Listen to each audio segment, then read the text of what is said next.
to another Deep In Happy Hour, ladies and gentlemen. Oh, my, what a time to be alive.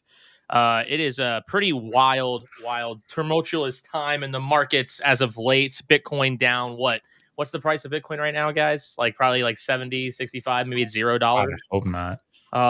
Let's check. Let's just check Bitcoin really fast. I should have had this pulled up earlier. 87,000. We have $87,000 Bitcoin.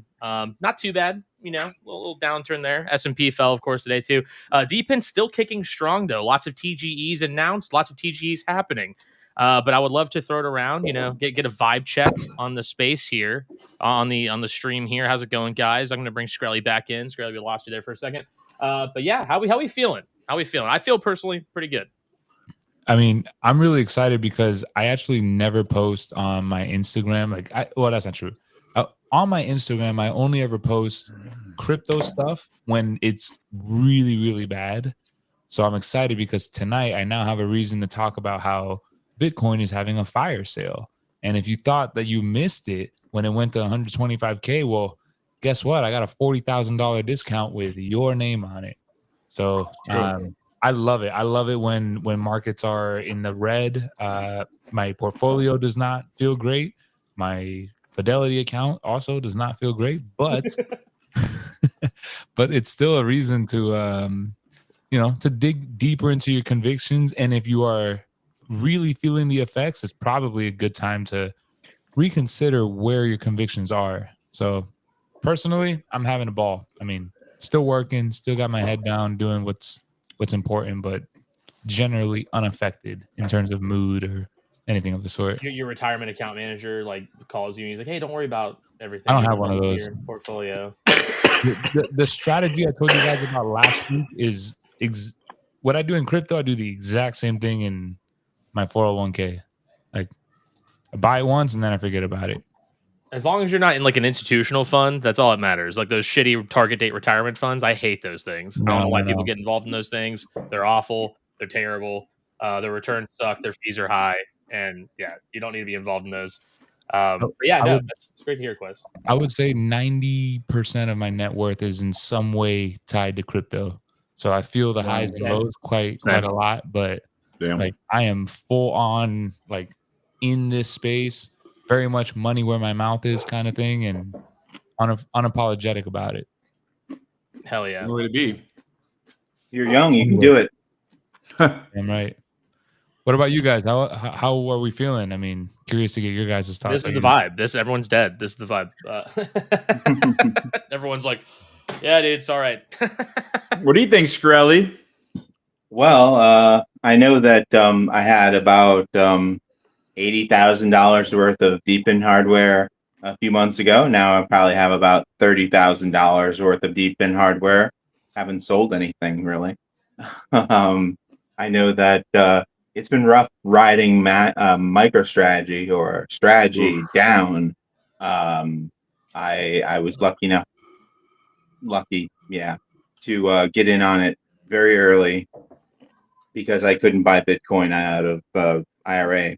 So I rode it way up and then rode most of it all the way back, a retracement. But it's still up so much compared to what it was, 2 years ago. So yeah, can't complain about that. But I'm a normie investor overall. Yeah, I was going to say 2 years ago it's trading at 45, but now it's at 177. So that's still a solid 3x, a little bit over. And I remember buying at 150 at my first buy was at 150 around the FTX era within a few months of that. And that was before the 10 for 1 split. So that was $15 a share compared to what it's at now. But is what it is. I also bought a little bit at the very highs, but I mostly have my. Oh no, we lost him. Damn! Are you fucking kidding me? No, we're not.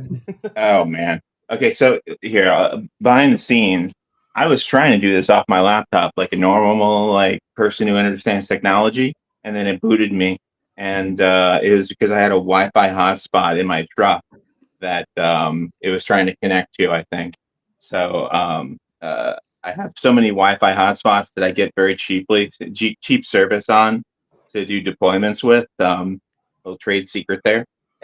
And sometimes they screw me up because I'll just connect to one randomly, and it'll be like, a few hundred feet away. I have that issue on Twitter Spaces. I have to like turn off everything. I have to turn off Bluetooth. I have to turn off like every single Apple CarPlay gets me every time too. I gotta just turn everything off and literally just have cell phone service or Wi-Fi and just stick with those. If I'm on Wi-Fi, you can't leave. You have to stay next to that Wi-Fi until the Twitter Space is over, unless you want to rug, or you just got to be on cell phone service the entire time. Because Twitter doesn't like you changing, different devices. I'm gonna turn off my Wi-Fi. Wish me luck, guys. Let's see what happens. Good luck. He's gone. He's instantly dies. He's gone. Oh man, but no. Yeah, I'm here. All right. Awesome, dude. It's great having you back, Shirley. Great having you on the stream too. I want to throw it to Brad, Tyler, and Brian though. Get the vibe check from them. How you guys doing? That's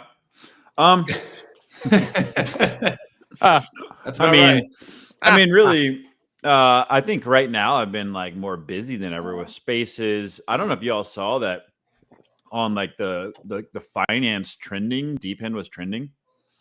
I saw that. Yeah, I was going to ask that actually. Yeah. So like, I don't know. I mean, there's silver lining and everything, I suppose. But I'm not going to sugarcoat it. The markets fucking suck right now. There's no doubt about it. They're just bleeding. Deep End actually hasn't been bleeding that much because it bled so much throughout the year. We're seeing Bitcoin's getting crushed though. Even the stock market's getting crushed. So it's just like something's got to give. Not to say we can't go down further. I think right now it could be the reverse carry trade out of Japan having an impact too.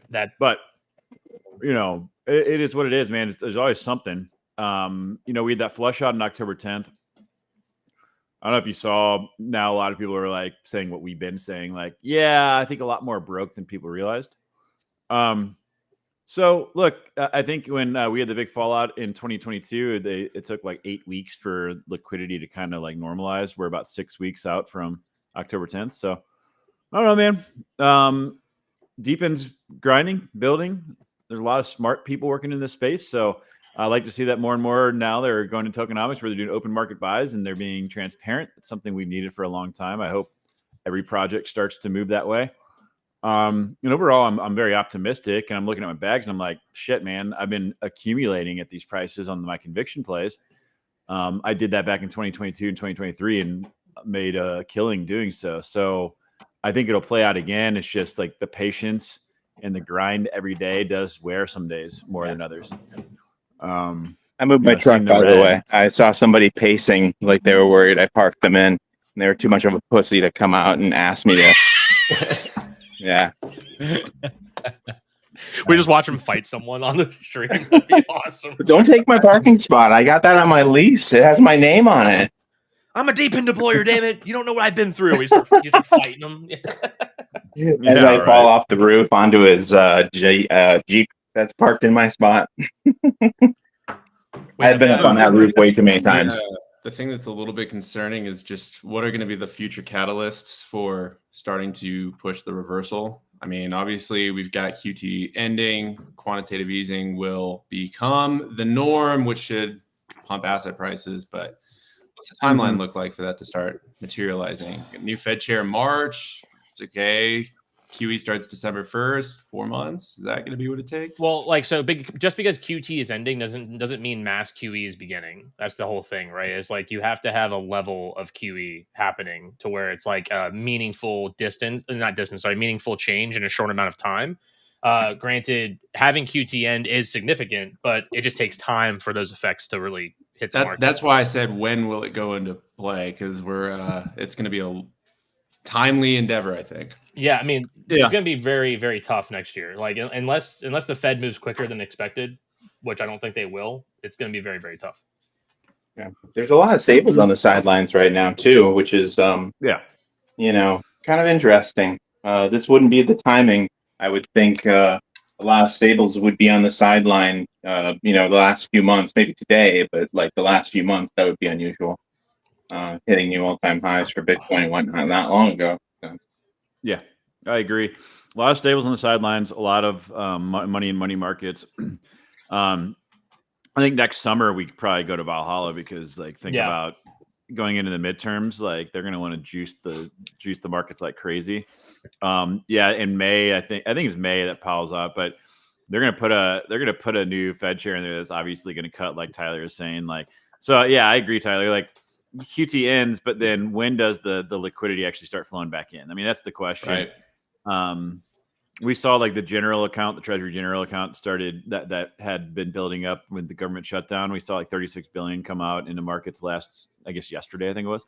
So that should help a little bit, but we'll see. I think they're going to have to start QE sooner than later, especially if the Japan situation gets worse. I think realistically, the job numbers, once they start really coming in, I think are going to look pretty bad. Even if the preliminary numbers they're sitting now look okay. Right. I think we've learned we can't really trust the job numbers that much on the first, you have to look at the revisions. Yeah. A lot more of my friends got laid off too. I forgot to mention that. A lot more of my close friends just got laid off from their jobs. So I think I think it's just a domino effect for sure. I also think with the tariff decision from the Supreme Court, I don't know if you guys saw, I think I posted it in the chat, but Trump's administration asked for an expedited, expedient trial, essentially an expedient decision. So that means that their decision could come as soon as December. It's not guaranteed to, of course, but they could reach a decision by the end of December, which would be pretty massive. Because I think either way, it's bullish. Either way, a decision just being known. It's a big unknown that gets known. But either way, it's going to have a bullish effect due to just mass stimulus or just mass money printing because we have to pay back all those tariffs. Yeah. If we do see a rate cut, camera motion, by the way, it's all good. No, you're good.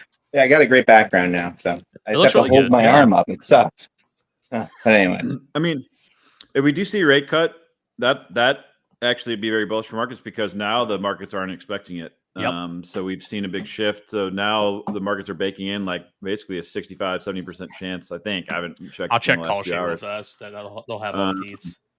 As opposed to, because 2 weeks ago, the market's heavily expected. There was 90% chance, I think, as of 2 or 3 weeks ago that we would see a rate cut.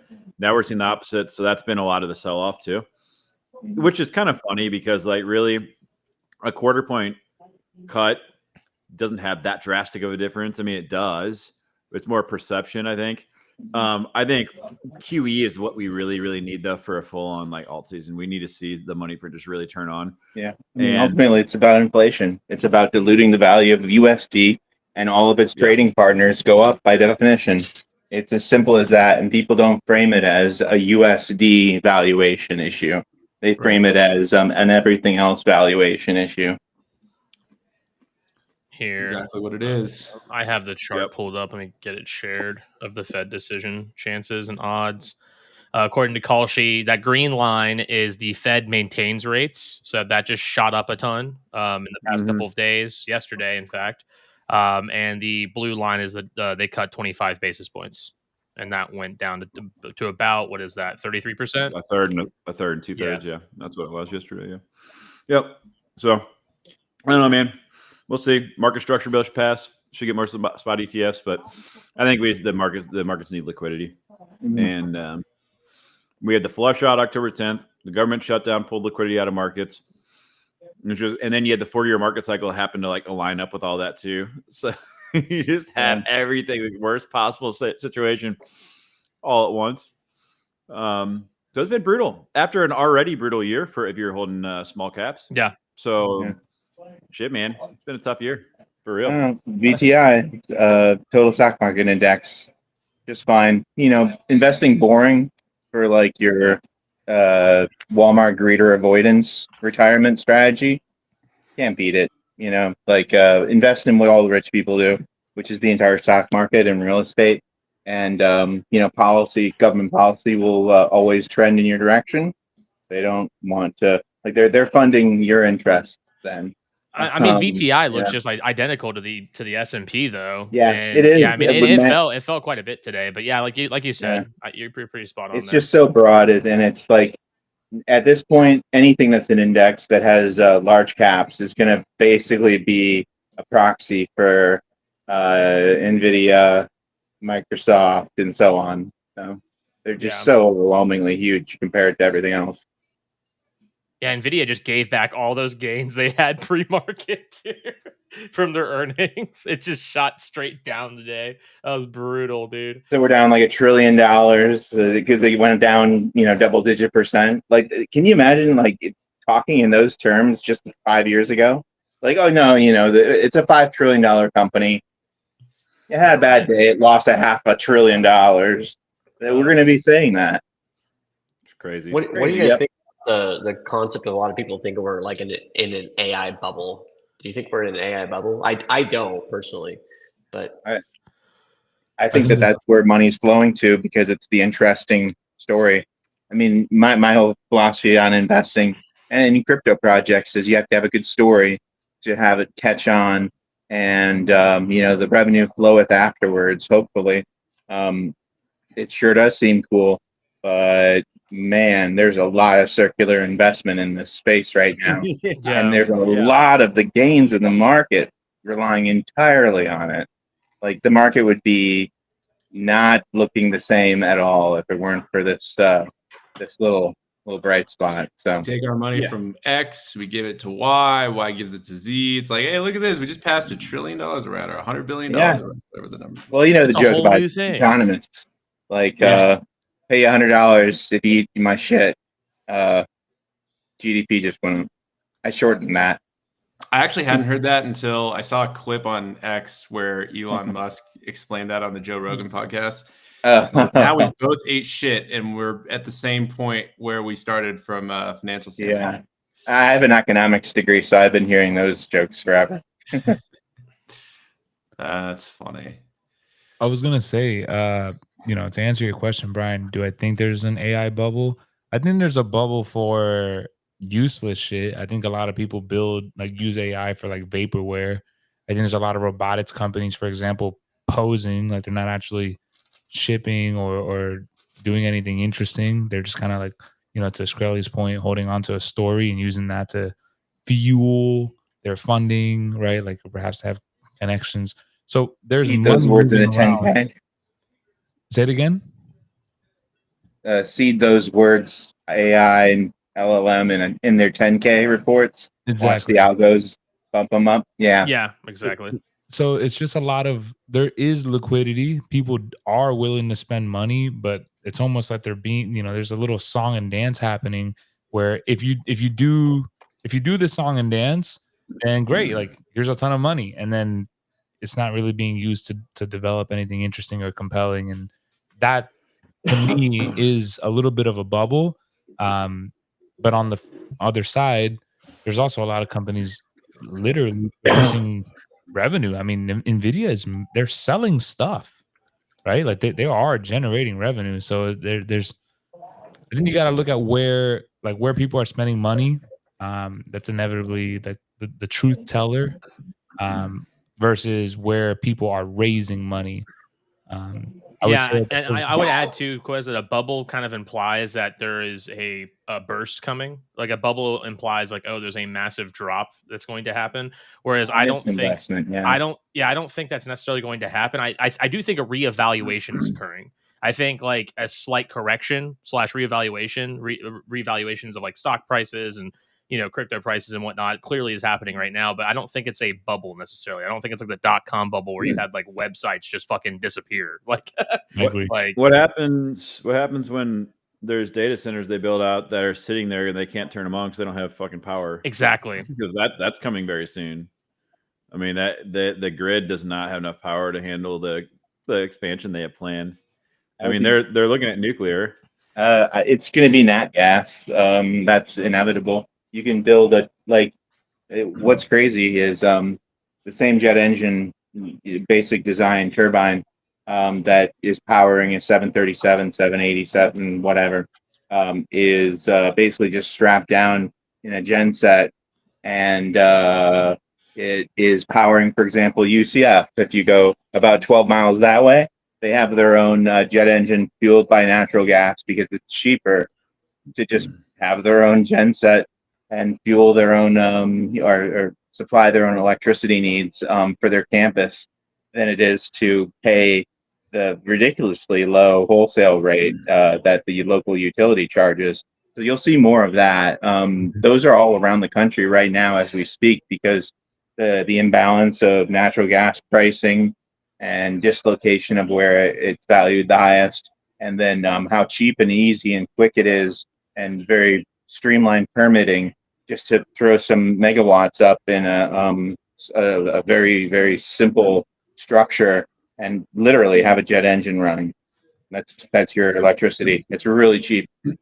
Yeah, shout out. They're to- all they're. Oh, go ahead. Sorry, go ahead. I was gonna say they're all building their own nuclear plants too, like Google, Amazon. They're building their own. Yeah. But They're building their next own. year, like you want something done, it'll be natural gas. Yeah. Oh, yeah. And I would think solar is going to get a boost too on utility scale. Solar will, but I think nuclear is for sure like the exciting part. Did you see that? Do you guys see that company? They raised 19 million. Yeah. Recently. There was a company that on $19 million of funding split the atom. Huh. Let me see if I can find that company real quick. I did just want to say split the atom is a vague term. It is a big term. I get it. I just don't know a ton about nuclear engineering, but I know that was like an achievement. So come on, Quez. Why don't you know more about nuclear engineering? What the hell, dude? Damn it, there's so much to know. I also wanted to add shout out to my former alma mater, UCF. Yes, for shit. Yeah, you went to UCF? Yeah, I went to UCF. I loved it. I loved it Both so much. my brothers went there. Phenomenal university, great engineering program. Anybody that's interested in engineering, that's a great school. The Harris Building is perhaps, I don't even know if it's still called that, but I loved it. I learned so much while I was there. I wish I was able to stay. It was an up and coming party school for a while there. Florida State, baby. Florida State. Yeah. Hey, can you guys? I'm already docked. I don't give a fuck, but nice. Yeah. Let's go. Go football team. Shaolin says that he thinks there is an AI bubble and that they're overvalued and that there's going to be a crash. But why? Opinion. Like what is the cause of the crash? Because like I think what Brad, yeah, go ahead, Brian. Go ahead. I was gonna say people are investing in companies that have the illusion that they're actually doing something because AI just magically, spits out something. Mm-hmm. There'll be a lot of losers and some really big winners. Just like with trains, just like with telecom, Just like with the early internet companies like Amazon, there will be some massive winners. Yeah. After this crash, you throw it at a dartboard, and are you going to hit pets.com or 1,000 others like it, or Amazon? Pets.com. You're probably not going to hit Amazon, so you better spread those bets. I do think that the one difference between if you want to even call it an AI bubble, I guess maybe there's a bubble or not, but the one difference between that and the .com era was that, in the .com era, you've got everybody that's going to kind of reinvent their business model by putting it on the web.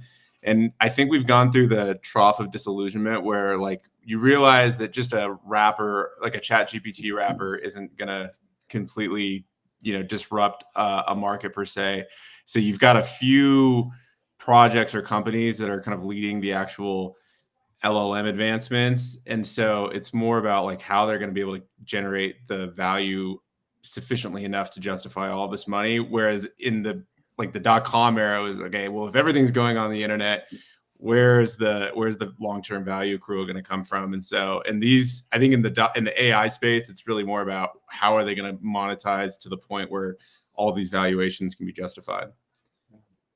I mean, it feels like this is just going to subsidize Twitter, Reddit, YouTube, all the streaming services.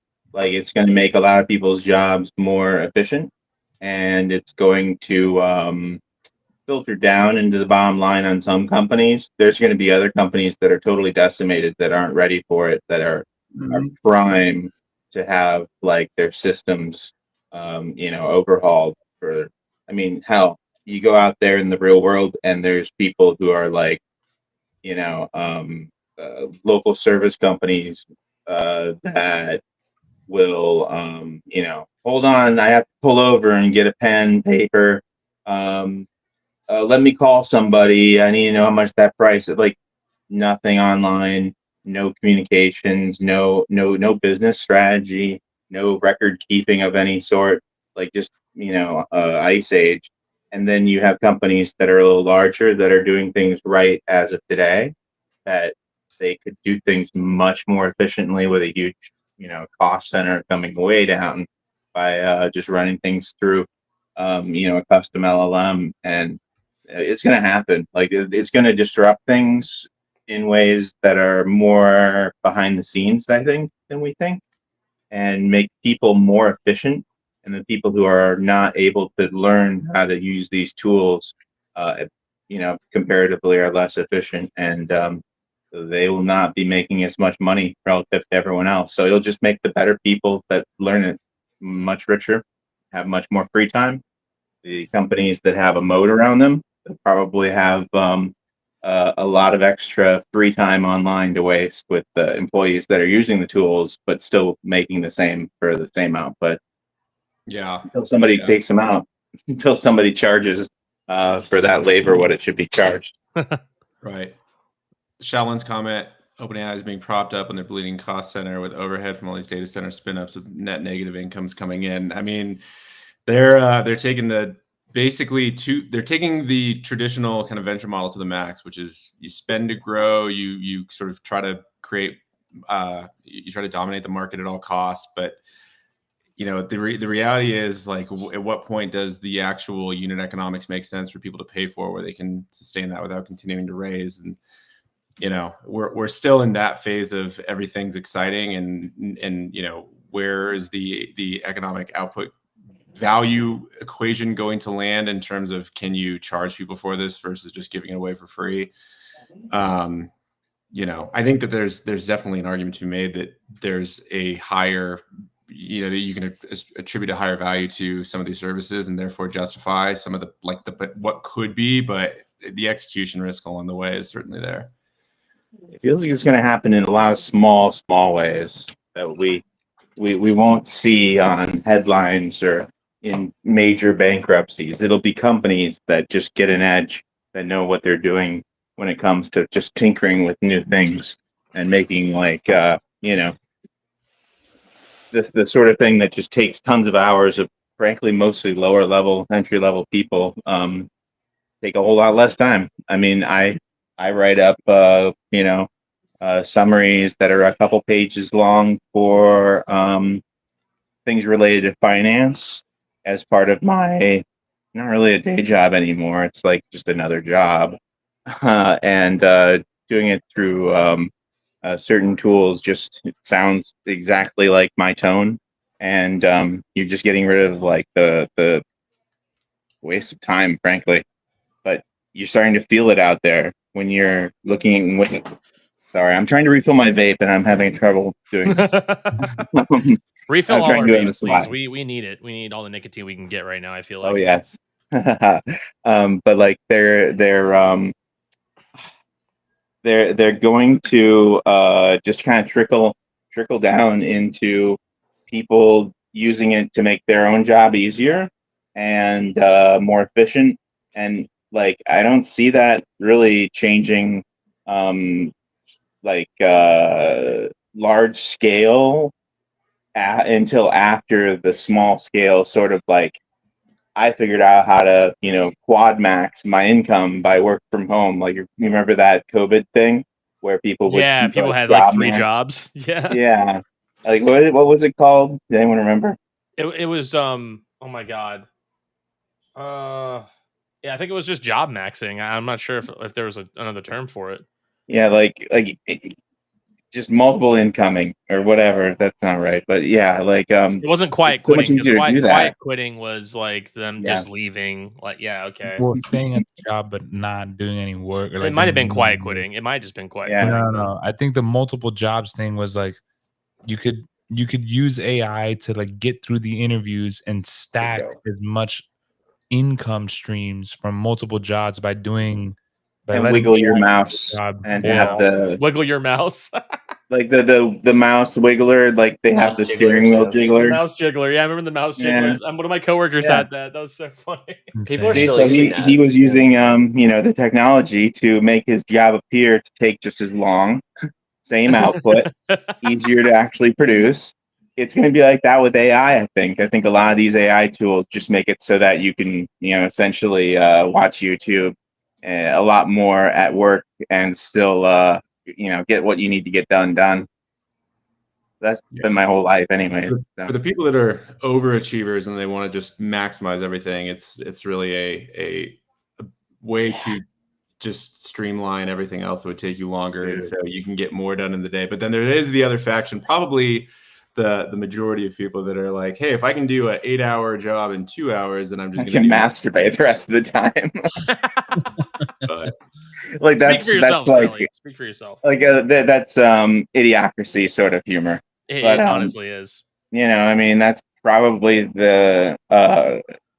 let's just say there'll be a mix of both strategies for that extra time.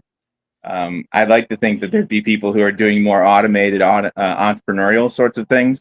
Like I think the coolest thing I thought, the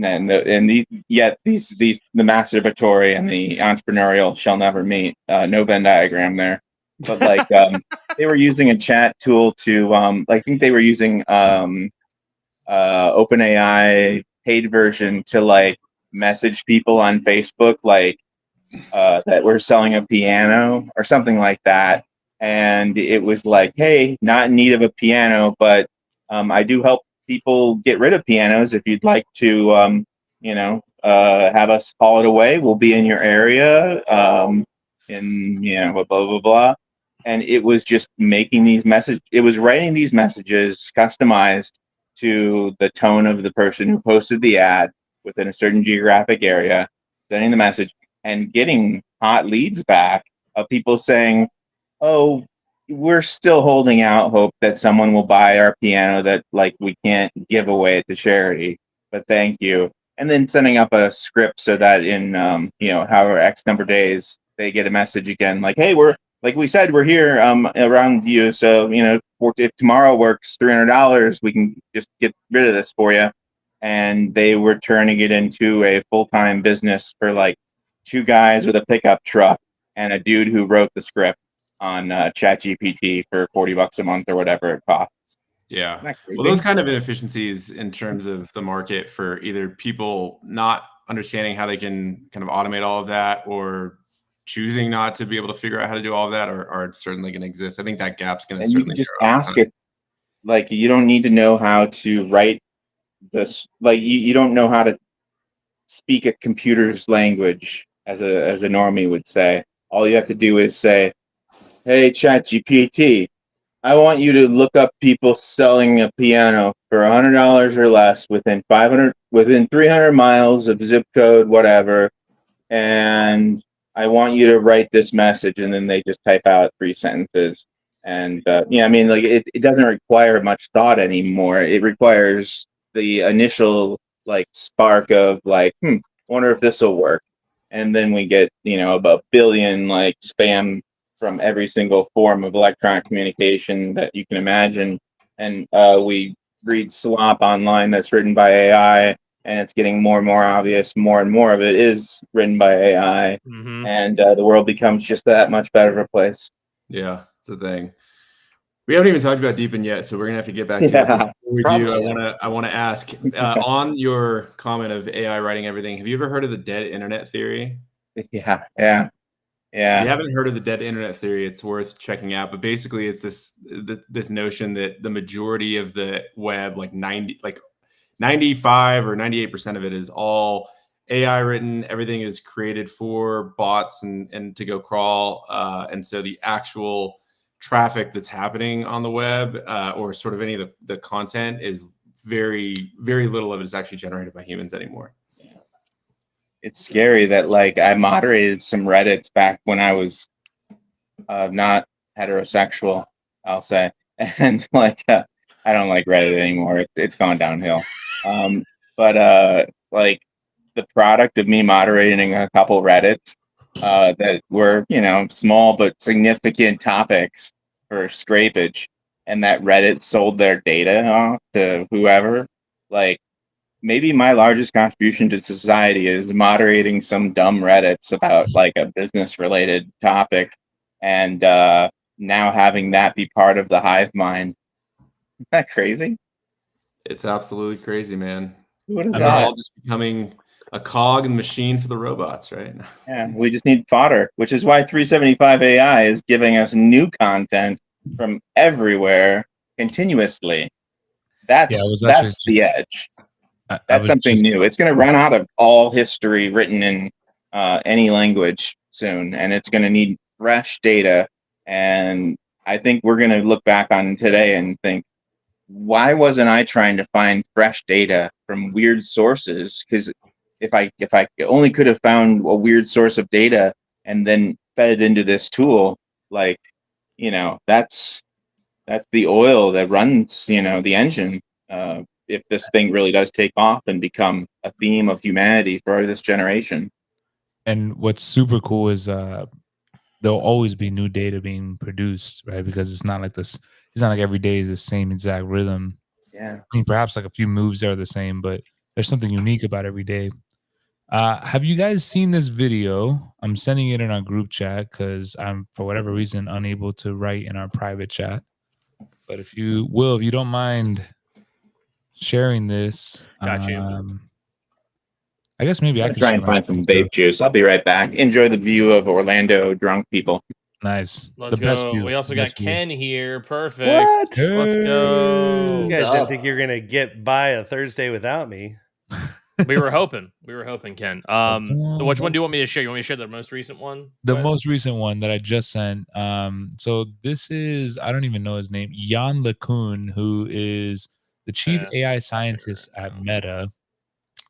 It's a clip. We don't have to watch the whole thing. It's a little less than 2 minutes, but what's so cool is at the end of this, he's basically validating the 375 thesis about capturing real world data, and that, even there is very fast approaching a time where all the LLMs will have read all the books, they will have watched all the YouTube videos, they will have listened to all of the songs, and just like Skrelly said, like across all languages from every region of the world, everything that's on the internet will for sure be consumed in one way or another. But in order to make AI agents, robotics, etc., like whatever the interpretation of AI heading into the physical world might look like, in order for that to be manifested, the only way that we'll be able to do so is if we can provide it with real world data. And just felt like a really cool validation from a leading AI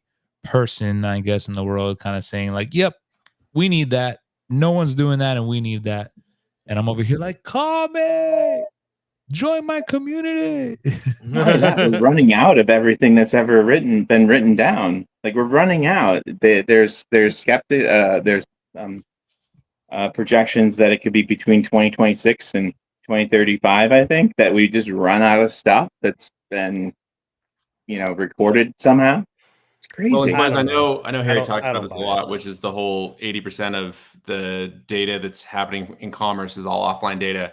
You had a recent partnership announcement with Beacon Protocol, which is another team that I'm a big fan of, and they're solving a different problem, but they're solving in a way a similar problem, which is data that's needing to be used for all of the AI, feeding the AI engines. And so they are specifically trying to create kind of the privacy layer for offline data or data sets that don't exist on the internet, because to your point, the majority of what's going to be able to actually train these LLMs to do new and cool things is predicated on feeding it information that it doesn't have access to. And so two very different ways, complementary, but different ways of being able to solve some of those problems.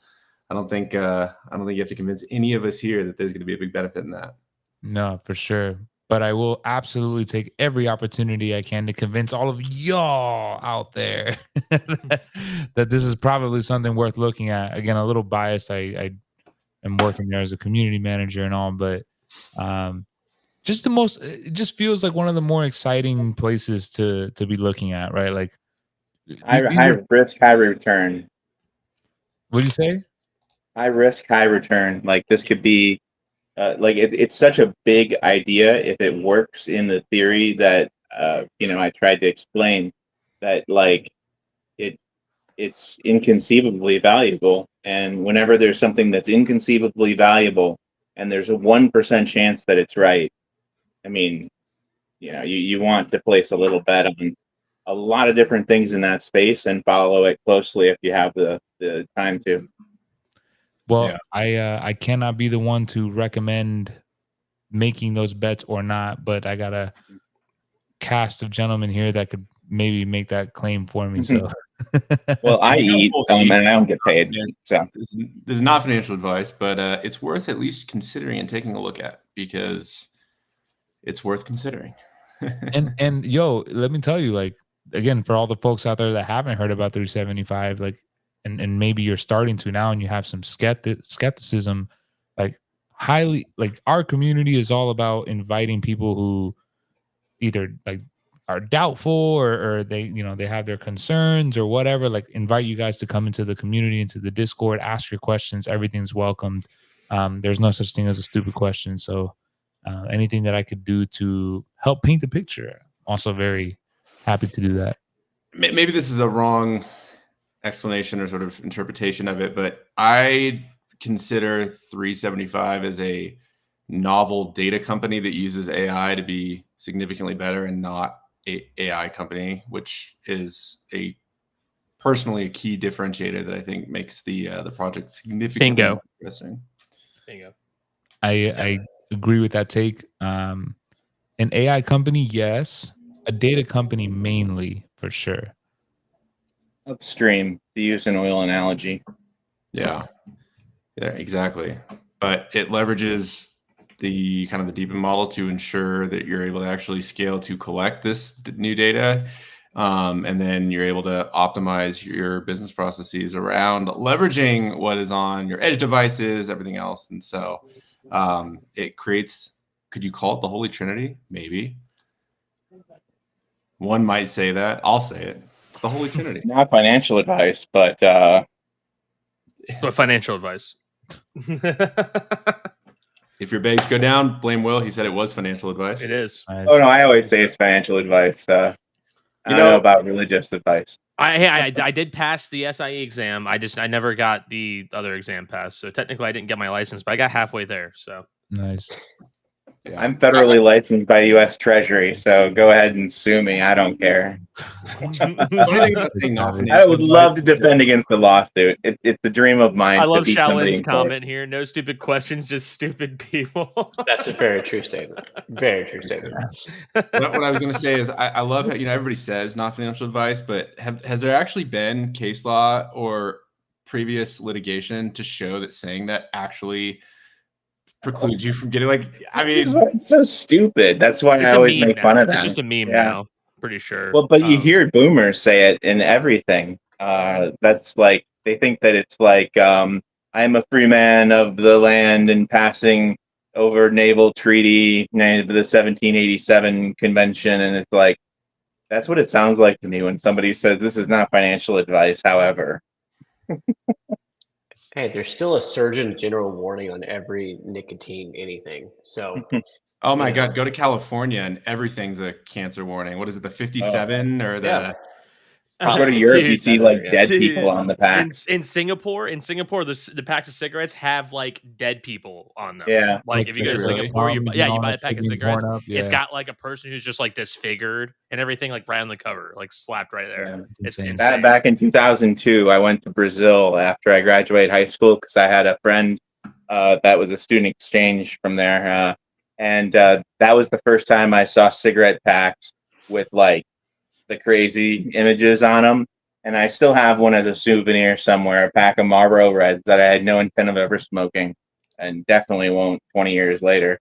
Is it a sticker or is it actually on the packaging? It's a full, well, now in some countries it's just plain white, like it's what's the the no logos allowed sort of a thing, and others it's full blown, this is your cadaver.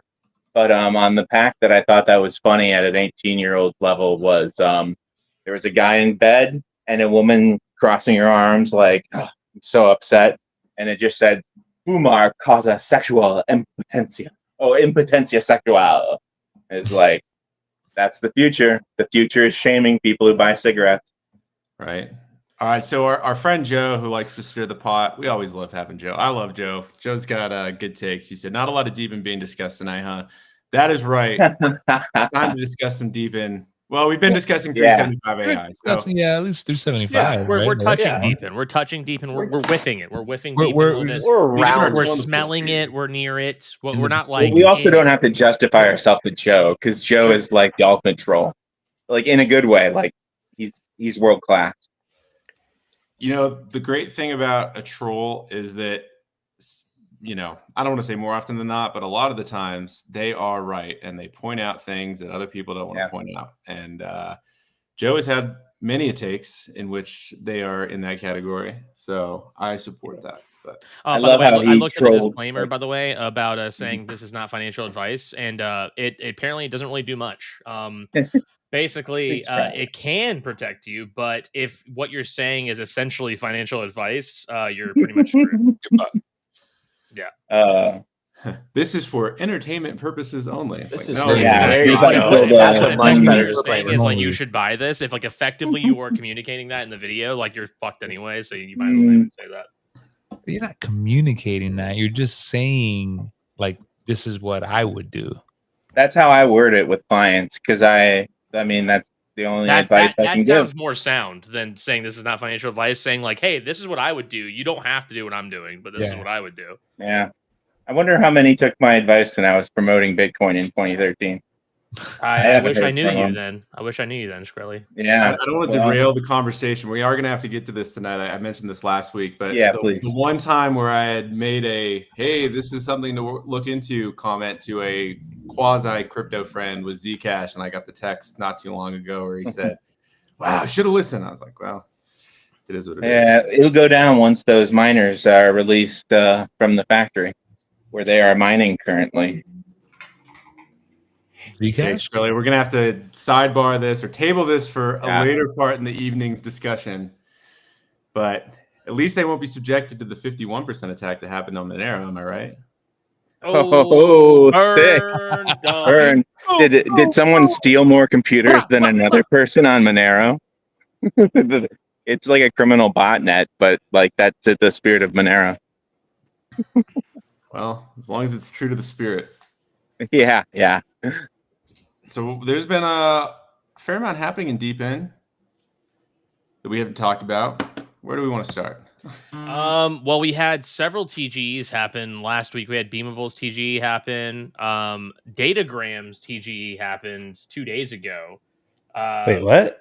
Datagram, their TGE. How did I miss that? Yeah, I know. Everyone apparently missed it because their token price is down really bad right now. It's a good thing you missed it. It's a great opportunity to buy now. It's really bad. Buy now, guys. Buy now. Yeah, no. So Datagram TGE'd, and then they haven't posted since. They haven't posted anything since.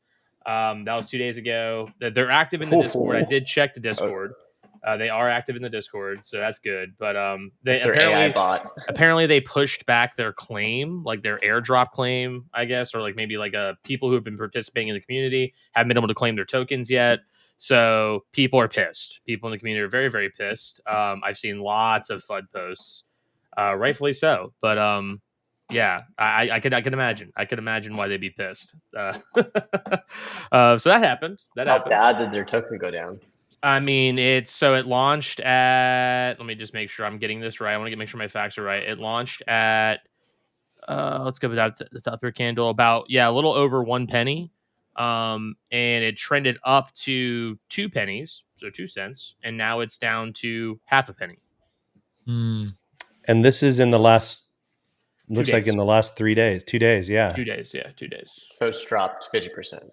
Well, so the market maker got in, and then the market maker got out. That's right. Clearly, you can see that clearly. Yeah. I mean, looking at the volume here, like 136 million is. Yeah, I'll show the chart here. I'll share the chart. Not too bad on volume, to be honest. Yeah, this is the chart. Sounds like market making. There might also be incentives from the exchanges, like trade a certain amount and you enter a raffle or whatever. Yeah. Those. I mean, I'm certainly not trying to be a hater, but you're being honest. Yep, I got you. We know how this works. Yeah, you guys have been around. You know the game. Yep. Binance Alpha. But like, Yeah, I saw that. when has a TGE ever been great on a token? Like, there's certainly bull ways markets. there's certainly ways to go about it. I feel like. 2017. I feel Okay. like In this year. internally addressing it on your Discord is great and all, but like if you're not making any public statements about like what's happening afterwards, it feels a little like especially for people who weren't involved in the Discord, they feel a little abandoned. And I could definitely see why there's some negative sentiment. Not saying that it's justified. I think people feeling upset is they could rightfully explain that. I mean, especially with the claiming being delayed. When when they were told they could claim, like immediately, but I just feel like that's not really good. But there's definitely ways to go about TGEs, and I feel like they might have dropped the ball a little bit on that. Yeah. What's Sheldon the asked for premise? Oh, sorry, Brian. Go ahead. I was gonna say, what's the premise of their project? I don't even know about them. So. I don't know much about. I know Jason. That's all I know. I know Jason, and that's it. I know and like Jason. Sorry, Jason. I do Jason's like awesome. talking to you, Jason. Jason's cool. I that's all I know though. I'm sorry, Jason. Sheldon asked a good question though, which is how do deep and hedge their God, I can't read. Hedge against sell pressure. There. Thank you. How do deepens hedge against the sell pressure for the TG in today's market volatility staking?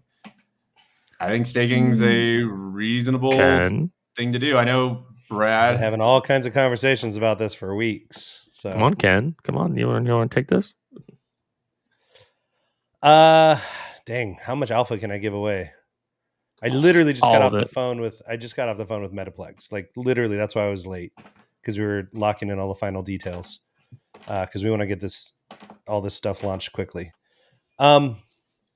Well, I mean, I think it's building a bigger vision, and so the way we're looking at how our season 1 of our missions program feeds into season 2, feeds into season 3. Season 2 is larger than season 1. Season 3 will be larger than season 2. So the message there is like, hey, listen, we're spending season 1 creating awareness. We're spending season 2 building the supply of the network. And we're spending season 3 building the demand. And we want people by the end of season 2's airdrop to be able to continue with that token staked and have enough token to continue running the node that you ran during season 1 and most of season 2. So it's kind of like, hey, we're going to teach you how to be good stewards of your token by rewarding you by leaving your token where it's at. And by the way, you'll see how rewarding it is. By the time we get to season 3, you're going to be like, oh, I see how this works. Maybe I don't want to sell my token. And season 3 is the demand season. So we should have revenue coming in at that point that it's getting distributed. And so people are going to go, oh, this is what I'm earning, not just the mining of the Tashi token, but also any revenue points related to that, reward points associated with the revenue. So I think it's building that bigger vision. I know that there's a lot of airdrop farmers right now in our season 1. There are a couple other mechanical things that we're doing. Like one thing we're exploring right now, so I'm not going to say whether this is locked in or not, but the idea that instead of doing an airdrop, we do a staking claim. So it gets dropped into our staking contract in your name and you have to come claim it. And when you claim it, it is now staked to our pooled staking algorithm. And as soon as you claim it, it'll show up in your staking page of our dashboard that shows you your estimated earnings. And then you're welcome to unstake it and walk away with it if you want. But the argument is like, okay, if claiming it stakes it on your behalf and now you see estimated earnings, does that change the equation about whether or not you want to unstake and cash out, or if you want to just leave it staked That's and really keep earning? But you're inviting an element of like I'm just, for lack of a better word, it's like a psyop, which is like, no, hold on. I come from this space. We like to call it perception management. Exactly my point. It's so funny because back at the company, like I'm listening to you say it, and I'm like, I don't know, man, because like if you take away people's choice of like being able to claim just immediately hits their wallet, that might stir up, ruffle some feathers. But I quite like the way that you're considering it, which is you stake, and then now you can see what you'll earn if you do nothing else. Yeah. if you do nothing else, here's, this potential that's ahead of you. I wonder what impact that would have on people's decision making. Well, it's sort of reframing what could be perceived as a negative into a positive, which is, hey, you get something today versus, you're creating the incentive mechanism around why you want to potentially wait for tomorrow. I know Ken spent a long time thinking through some of these tokenomics considerations. It's definitely, I mean, I spent a lot of time trying to think through this stuff, and one of the challenges is like we've kind of, I don't want to say we flip-flopped, but we've had conversations around, well, you shouldn't start distributing tokens until you're at a point to where you can realistically create revenue by pressure or whatever that may be, and for the actual tokenomics. And everything that you start emitting, like if you're 2 or 3 years ahead of that, then you're just creating a ton of dilution. And so the alternative is you do sort of a points-based model, but the problem with that is that then you've got all this pent-up demand to sell the token, or this pent-up drive to, because you're like, oh, I've been participating for so long. And so I think that the kind of a hybrid approach, or thinking through it the way Ken is a good one. I think projects where they're guaranteeing a token reward before the token is live is going to create significant more sell pressure than like a points-based model that translates into some token, because you've got people that are like, it was effectively the same as getting 2 years or a year or whatever it is worth of rewards, that they're going to want to sell that because it's been a long time coming, versus kind of this iterative transition from points to tokens, and or a different approach altogether where you sort of reframe the problem. But I doubt, like, there's a couple TGs coming up where projects have been effectively saying you will get the same amount of tokens for what you've participated, or what you should have been contributed to had the token been live. And I think that's going to create a exorbitant amount of sell pressure. Yeah. I mean, you're going to have sell pressure. The question is, how do you smooth that out over a period of time so that it's less of an impact on the token? Because you're either going to get hit once really hard, or you're going to be able to smooth it out over time. And the goal is to create buy pressure along the way. We know what our buy pressure mechanisms are. A lot of that starts happening when we start creating demand. So that's why season 3 for us is very important. And so for us, there's kind of a few different ways we're thinking about it. We're using a point system. So that's what the missions program is, or XP that you earn. We're offsetting the actual airdrop from TGE. So TGE happens, and then a few weeks later, airdrop goes into a claimable model. And we're communicating all of this ahead of time, by the way. So there's like, nobody's expecting something else. And that is going to be a stake and claim model. So it's going to get staked in your name. You can go and claim it. And now you're going to see your estimated earnings.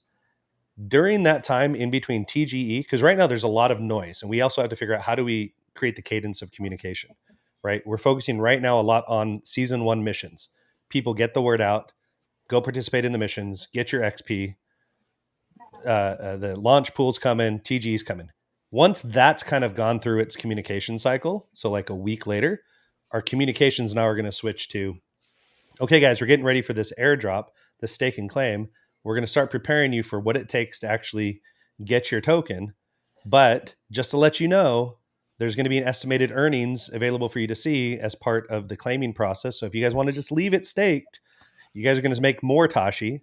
Oh, and by the way, we're going to be announcing what season 2 looks like, and it's going to be bigger than season 1. And here are all the things we need to do for season 2, because season 2 is all about building demand. So like referrals aren't going to count for XP in season 2 as much. Referrals who install nodes are going to count for a whole lot more than just referrals. And I like the model of like how 401k contributions go dramatically up if you set that as the default option. You don't limit somebody from taking that, percentage down. You just settle on to fill out a form, couple things. You sound like a robot. Skrelly, we are losing you. We are losing you bad right now. Oh, no. Your computer's on, by the way. Your computer is it is on. So if you want to go try to join from there, I can pull you in.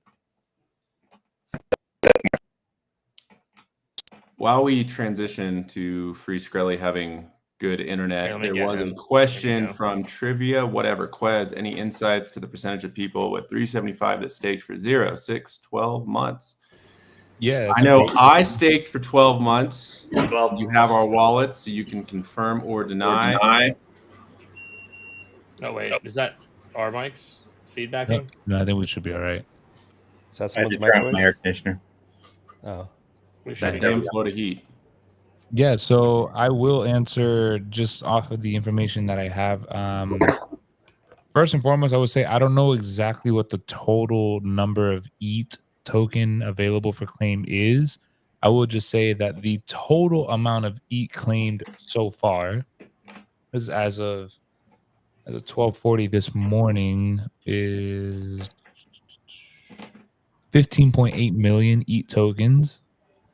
Of that, a total of 1.13 million EAT has been staked for 12 months, about 1,058 users. And then 225 staked for 6 months. And that's about a total of 251,000 EAT tokens there. So what I will say is the overwhelming majority of people have immediately claimed their tokens and held on to it. One of the Do not redeem, sir. Do not redeem. Would you say do not redeem? Like, Do not redeem. like some people are. I know that for tax purposes. By the way, I'm not a tax professional in any way. I don't know what I'm talking about, but I do have heard from not several of financial our very smart community members that they're waiting. You know, that they have the option effectively if they want to claim it at a later date that they could do so. It might be beneficial for them for tax purposes. But like I said, that's hence why I said 15.8 million tokens so far have been claimed so far. Like people have up until the end of January to do so. So, you know, we'll see how the numbers fluctuate as time passes. But my observations have been that, you know, based on this data as well, that most people are just claiming instantly.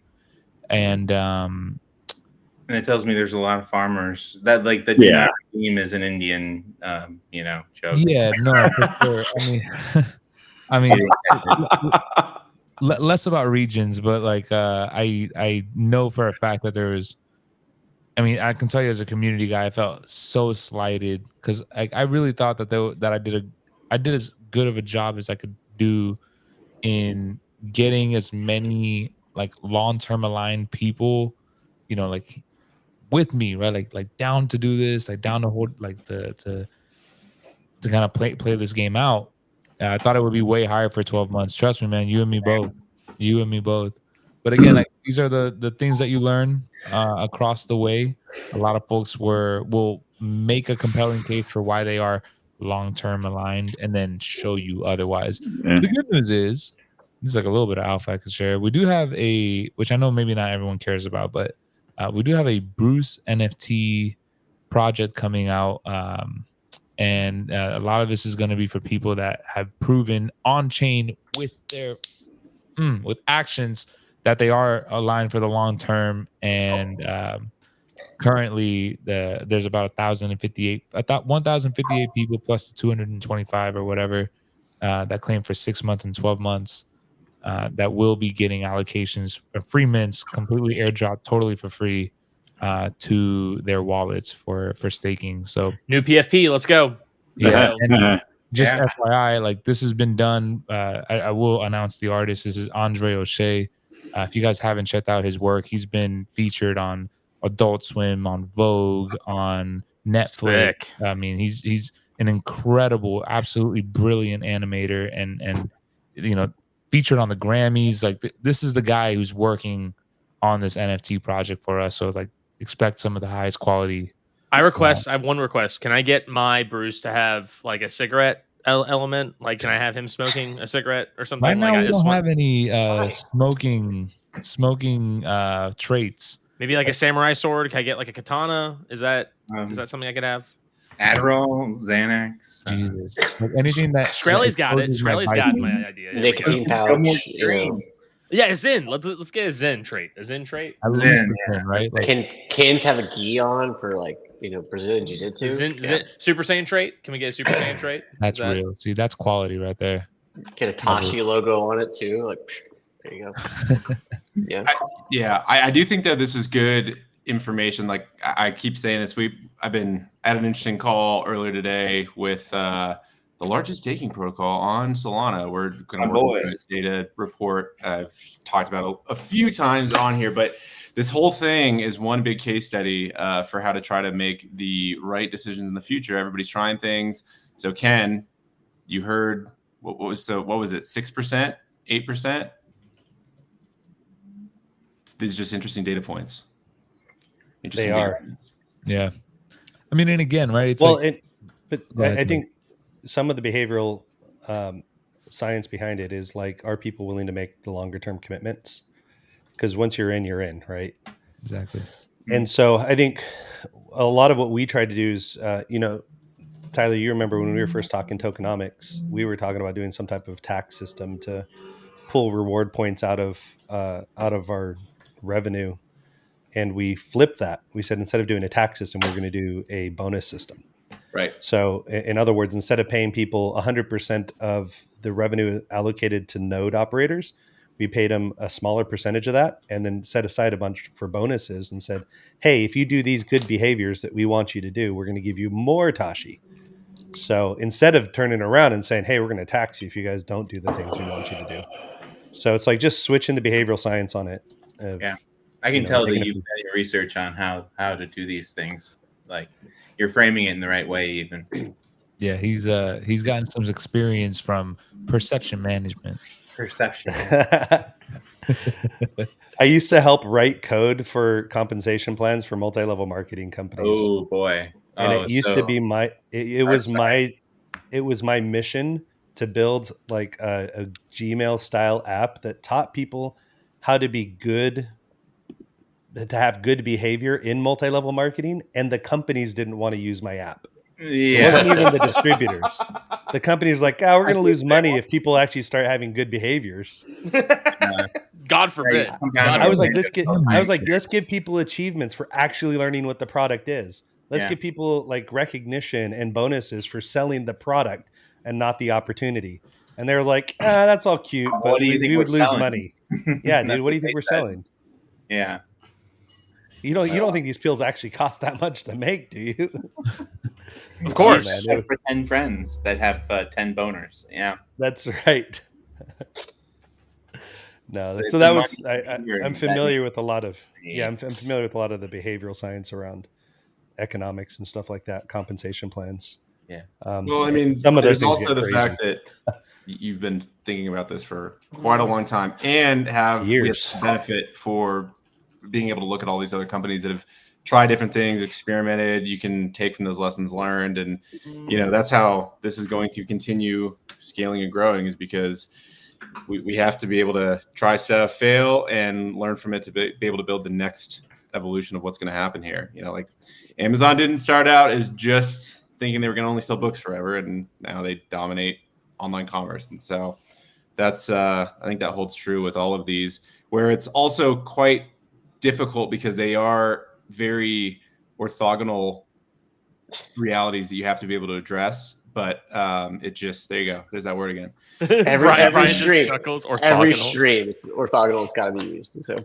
I love it. But that's the problem, is that they are, right? Like you really have to be able to think through, okay, well, what's the business model for this? Okay, how do you create the sort of the economic incentives around this? How do you build the technology in a way that's actually like usable and frameable and create something that's differentiated in the market? Like it's a lot of, all these deep projects do need credit, because it's just not easy to be able to do. And I think people take for granted sometimes that we've got so much to look at and say, oh, I can just duplicate this. But the reality is, unless you've actually thought through the ramifications of some of these decisions you're making, you just don't know what's going to play out on the other side of it. And, we are experiencing that in real time to some degree, but it does mean that the next generation will be able to do things a little bit differently. And that's how. And what's funny is, like, there are some technical limitations to blockchain that have changed how I plan things. Meaning, like, I'll come up with this great idea that I'm like, oh yeah, every time this happens, we just do this thing and everybody will be happy. And then I go and they're like, oh yeah, that'll cost you $20,000 every time you run that function every single day. I'm like, oh, I guess I shouldn't do that then. So it's interesting to, like, there are things that I would do in a centralized software company running on AWS, writing applications there that would make all the sense in the world and would make a lot of people really happy. But then I just can't do that just because Can you it's open cost your prohibitive. AWS invoice? Oh, dude, I've been there. Trust me, I've been there where I'm Sometimes like, it's scary. where did that come from? Yeah. How am I still spending $5,000 a month on this project? I thought we shut that project down. I still have like $20 going out to things I don't even know what they are. You're like, I Damn don't even know how to get subscriptions. rid of that bill. Yeah. There's an app for that, I think. There's an app for that. There is. I actually downloaded it, and now the irony is that my reoccurring subscription is with the app that tells me about my reoccurring subscriptions. That's funny. It's an inception. It's a subscription inception. Oh my God. Is, but That's by the way, speaking of being able to spin up, my best friend when I was in college, he had an internship at Concur, and he spun up some AWS instance over the weekend and came back to a $30,000 bill. Can you put a gift card on there or a prepaid Visa, MasterCard? Can you do like a report transaction and be like, I didn't do this? Like, yeah, I'm like, how did you not get fired from your internship for doing this? He's like, well, this is part of the learning experience. I'm like, yeah, sounds about right. $30,000 learning experience. Part of the learning experience. $25,000 expense. I'd cry. Yeah. Wow. You guys like the Alki drip? I got the Stonewash. Little Alki symbol You're here. making me so jealous, Hey, dude. look at the back. Look at the back. The Yeah, back's even better. show Wait. the Look. No, that's Oh, just nice. Yeah. hard, bro. No, they cook so hard. They cooked good. Here's what we need, Nils. If you're listening, probably not. He's probably sleeping right now. Actually, maybe not, because he's always He's working. in SF. Which Yeah, is it's in San Francisco right now. He should be on here then. we'll do the next episode. It'll be an Alki specific, but we all need a T-shirt to wear, so that way we can rock it for the show. That's I'll true. ping him right They now. look oversized. If he'll I'll hit jump up on with us. Tracy. I'll hit up Tracy right now and be like, hey, can I get like 5 more T-shirts? Let me see. They look oversized. Do it. Tell them I want an Yeah, extra big large. and baggy. No, you need a 2X. Where am I This is a keeping? 2X right here. Like I it's thought because XL was it's gonna be fine for me. that's true. You are skinnier than me. Damn.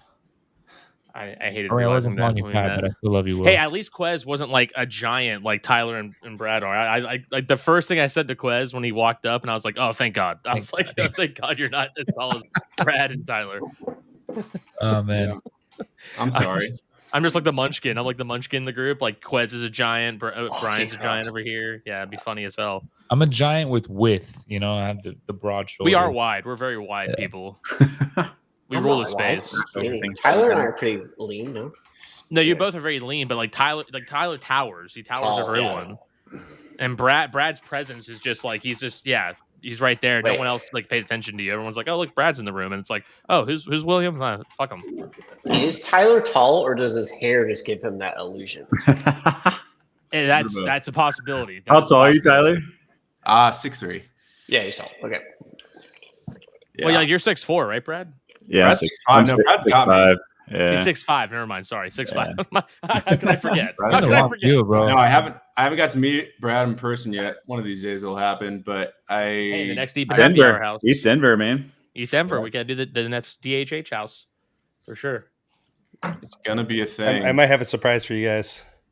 Ooh. Who's hosting? How many people can we host in the stream at once? Up to 10, I think, right? 90. 10. You I got think it, 10. you need to. 10's the max. Okay. Cool, we got room. Oh. We got here Nils. Yeah. Nice. Hell I'm yeah. having another beer. Fuck it. I'll be back. Now we can ask him. Be like, where's our swag? No, dude, don't make that the first thing you say to him.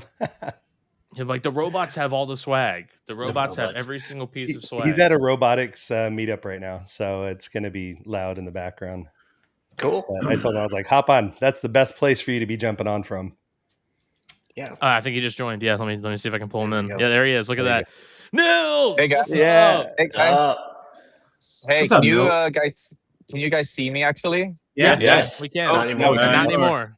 anymore. He He's left. probably He literally rotating left. right now. That's Yeah. what happened to me. He's a Well, good cameo. he turned on Cactus. He turned on Cactus, and it just booted him out of here. He's translating into his robotic form right now. That's what's happening. He just puts Terry there. Terry's just like, "Brr." I'm when he's on horizontal when he comes back. Or landscape. Landscape. The dreaded landscape mode. There we go. He is back. Let's pull him in here. There we go. Yo, sorry about that. I was a total boomer and just immediately shut the app when you said hi. The best part was like, can you see me? And then you disconnected. That was what I thought was hilarious. There we go. Hell Now yeah. you see me, now you don't. Dude, Nils, I'm rocking the swag. I got the stonewashed. Yeah, Nils. Nice. We were saying that our next stream is going to be an Alki stream, but we all need shirts that we can rock for it. So, Okay. I think we have a coupon code you can use at the store. I think. I'm not gonna shout it out on the live stream though, because that's gonna ruin me. I'll hit up Tracy. Yeah. I'll hit up Tracy, Nils. I got it. Yeah, hit up Tracy. I think we have a coupon. Yeah. I love it. That's gangster. Nils, in case no one else has put you on the spot, I will do so. Congratulations, first and foremost, on your recent U.S. pilot. That's got to be super exciting. You. I spent a lot of time trying to figure out who it could be. And I looked at where all the headquarters are. I thought initially probably Walmart, but Walmart is headquartered out of Arkansas. And I was just there last weekend. In order for me to stop doing mental gymnastics, can you give some insight on who you might be working with or what kind of business they operate in? Yeah, this is a retailer with low 4-digit locations, but they're very large locations. They typically serve more rural communities, and they've got everything you need for your farm and your ranch and your life. Bass Pro Shop. That's all I can say for now. But, that didn't give it away. I must have spent too much time in the city because I have no idea what he's talking about. Tractor Supply? Like a Bass Pro Shop? Probably. Oh, if there were only 10,000 Bass Pro Shops, what a world. All right. Yeah, it's a very interesting use case for us. We're excited about doing the pilot. They're excited about doing the pilot. This retailer, whoever it may be, actually usually does not pay for pilots as a policy. I read that. But paid us. So let me ask you, how did this transpire? Do you guys have like a business development team that's outreaching to many of these organizations, or is this coming out of sheer like inbound? This was not inbound. So there's an organization in the US called Naviture, Naveture, who founded by a good friend of mine, Nick, who's been following Alki for a long time. And they're essentially setting up an Alki distribution business. And they're very connected in the retail space. And they are the ones that reached out in their network, said like, here's some amazing new technology you need to try, and lined up this pilot. So shout out to Nick and the Naviture team. Nice, big shout out. Shout out, Nick. Shout out, Nick. Love it. We're actually super excited, that people are setting up actual proper businesses to deploy Alki in the world. That's a nice, just that is a nice milestone for us. But of course, we're very excited about our first large-scale pilot in the US. We've done, some tiny rinky-dink things in the US before, but this is very significant. And if we play our cards right and check all the boxes here, I think this has a good potential to be the first client that passes 8 digits with us. Absolutely huge. I'm glad I'm holding them. There we go. The sound effects. Yes. Sorry, I had to bring them out. That's honestly, man. I'm holding my tokens. That's what I was trying to say. I know Brad talks about it a lot. I'm holding my breath and my tokens. How's the conference, Nils? How's the conference going? I'm at a robotics meetup here with the UFB, one of the robot fighting leagues here in town. I almost made a joke about that. Started by, and they're about to start actually. Where's that place? Is that I'm is that the same place we went when we were there? This is the Frontier Tower. This is the Frontier Tower in San Francisco. Is that the same place we went when we went to go build those little robots?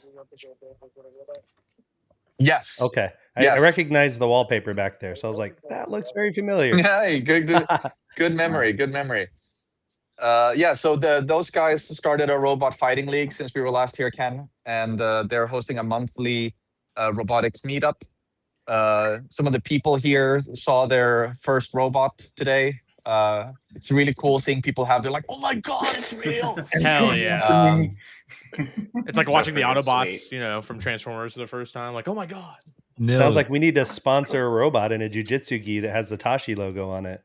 Oh, that would be I fire. need to get out there. Crypto brand like UFB is open. UFB is open to sponsors. I think Rec is also open to new sponsors.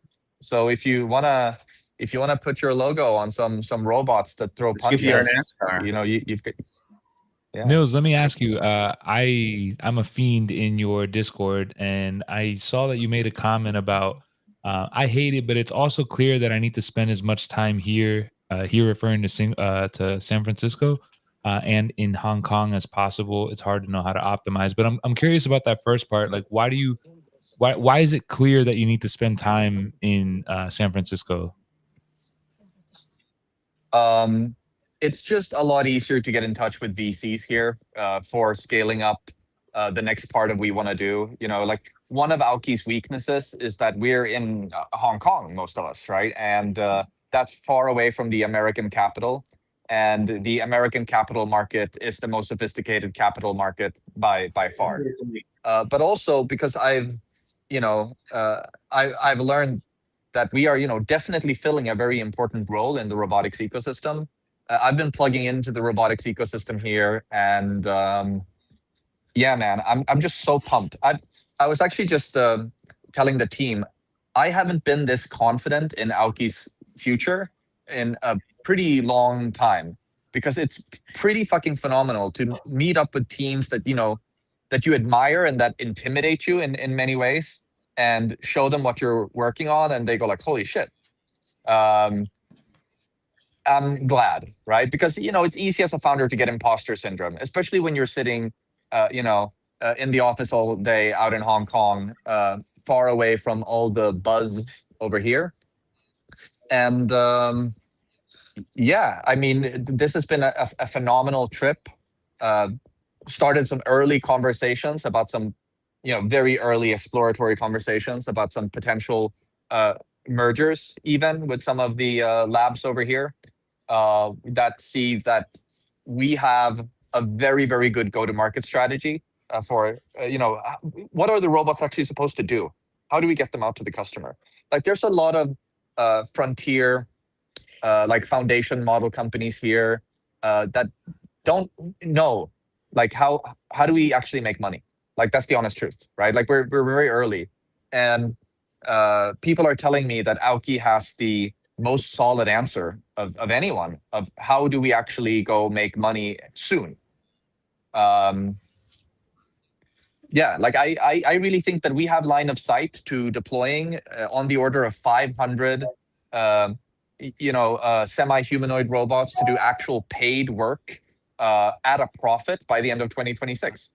And that's not like, hey, we're launching a beta where you can try our thing in 2026. Like, no, in 2026, we will have paying happy customers. Next year. That's crazy. Quez, play the sound. Yeah. Thank you. Some of you that follow Aoki very closely will know that we haven't had a CTO properly since 2023. I've been the acting CTO since 2023, and I'm here kind of CTO shopping, and have been surprisingly like, I'm very pleased with the quality of people that are throwing their hat into the race for consideration. Yeah, I mean, the future of Aoki is really bright. I haven't been this excited about our future in a while, and I know, I'm a Kool-Aid addict, right? I'm always shilling Aoki, but there's always a little bit of imposter syndrome. My job is always, always be positive, but just monkey to monkey, This has been a fantastic fucking week. I am not feeling any imposter syndrome now, and it's good to meet some of your heroes and realize they're just as retarded as you are. Yes. That's the quote. That's a quote right there. I'm literally gonna retweet the space tomorrow and be like, that literally that quote. That quote right there. We do have to clip some of these, and that's one of them. Oh, 100%. Yeah, so I'm going hiking with a potential CTO tomorrow. You know, because The that's my vibe, famous right? We hikes. gotta go hike. The famous hikes. Yeah. And yeah, a couple of really interesting high-profile candidates had, wanted to sit down and like, yeah, let's talk about this. And some of it would even mean a potential merger with early stage teams that have built some really exciting complementary stuff to what we're doing. And if we were to do such a merger, then holy shit, the Bears are. And like the merger is meant to acquire talent in many cases. To be clear, many mergers are about acquiring good, like people who wouldn't work for someone else. They want to be part of a team, and that's a good sign. I'm thankful and optimistic. It's been surreal, honestly. Like it felt a little bit like a fever dream, especially these last 48 hours, because some opportunities presented themselves that I never in my wildest dreams. I was too humble to think that we would even have these kinds of options. But we've got some fucking options, guys. Love it. It's huge. I mean, you guys have been working, you know what I'm saying? Like, especially, I mean, I know you guys have been around for a long time. I think only now, maybe, especially relative to crypto Twitter, is like where people are starting to kind of see like what's going on, like who Alki is, what are they doing. ChatGPT moment. You know, exactly. It's this is your Kodak moment. A good indicator, actually, a good indicator. So I've walked away from the event now, right? But out of the first 20 people that walked into this robotics event, 2 of them came up and be like, "Oh, you're Nils," or "Oh, you're that guy from Hong Kong." Very validating for me as a monkey, right? Like I'm not from around here. I show up to someone else's robotics event, and 2 of the first 20 people to walk through the door is like, "I know you." You're also everywhere. Right, I mean, to be fair, like always with the videos. I'm trying to do everything in public, warts and all, right? I want to get better at fudding Alki also, and like sharing what our fears are, what our worries are, because I think the best way to build community is to build in public. You need to feel like you know what's going on. There are things that we can't say because of NDA, but there's nothing I want to hold back because we're scared to share, if that makes sense, right? So I want to tell you honestly that it's been intimidating. Like it's always intimidating because you get imposter syndrome, right? I'm always intimidated when I come here because you mythologize other people and other teams and just the ecosystem here, and it's I'm aware that our status in Hong Kong is to our detriment for American investors. Like they don't like that we're in Hong Kong. But at the same time, it's my job to make them understand that, like, dude, being in Hong Kong is an incredible advantage for us. Don't be a pussy, right? Like, do you want to win or not? Straight up. I think the fact that people know you too, like I think the fact that people know you at these conferences and at these meetups that you're going to is kind of indicative of the need for what you're building as well. I mean, like, again, like I've never seen anything quite like what you're building, quite like what Alki's building, and I feel like that people understanding, like, hey, there's this guy, there's this company, Nils and Alki here. They see that on their TL, they see that on their timeline for a reason, and I think that just speaks volumes, really. I'm very thankful that Alki is in this position. I'm gonna spend basically all of Q1 in San Francisco because we've got business to do here, And I just got off the phone before coming to this event, a 1 hour phone call with one of my favorite robotics companies in the world, and we're cooking up some amazing things together for February. I'm really stoked. I'm really stoked. And you know, again, just as a monkey, I'm incredibly motivated by the pettiness of "I told you so," and this week's It's gonna be a good good week. banana. It's gonna be a really good banana to eat. I hope you're watching, haters. I hope you're watching. Well, hear that? Opposite to the haters, there's probably a lot of people who are also really interested and maybe even want to participate. So if you were, you know, let's just say you're standing in front of a group of people who have never been exposed to robotics, don't really know anything about it, but they're interested and they want to get involved, how would you guide them? How would you bring them into Aoki? What would you recommend to those folks? Well, the first thing that I would recommend is just go and watch some of our demo videos here on X. And if you feel that you should also watch one of our keynotes. I think a good keynote to watch to understand what it is we do is the keynote we gave at Super AI in Singapore earlier this year. I've been told by people that made it click for them when they watched that one. So recommend watching that one. If that gets you hooked, go read our white paper. And if that gets you even more hooked, you know, download DMT, start setting up your own domains, experiment with making some robot maps, set up a reconstruction node, get on our Discord, hop on Uniswap, and get some Aoki tokens. There's a lot you can do to get involved. Yeah, you got your top 5 holders right here, I think. No, I'm just that Coinbase swap is the easiest to use. Actually, I found. Hey Nils, that multi-billion-dollar real estate company you guys are working with. What kind of work are you doing with them? Yeah, okay. Thanks for giving me an opportunity to FUD. They are a big company, certainly, but we did a very small thing with them. It's not something we're rolling out into their many thousand locations. It's like a pilot thing that we did.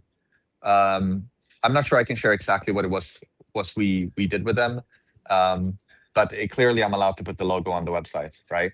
So here's some FUD for the people saying online that like, oh, we just we're going to roll out into these 11,000 locations, multi-billion-dollar. Like, yeah, they're a big company, and we're glad we're building this relationship.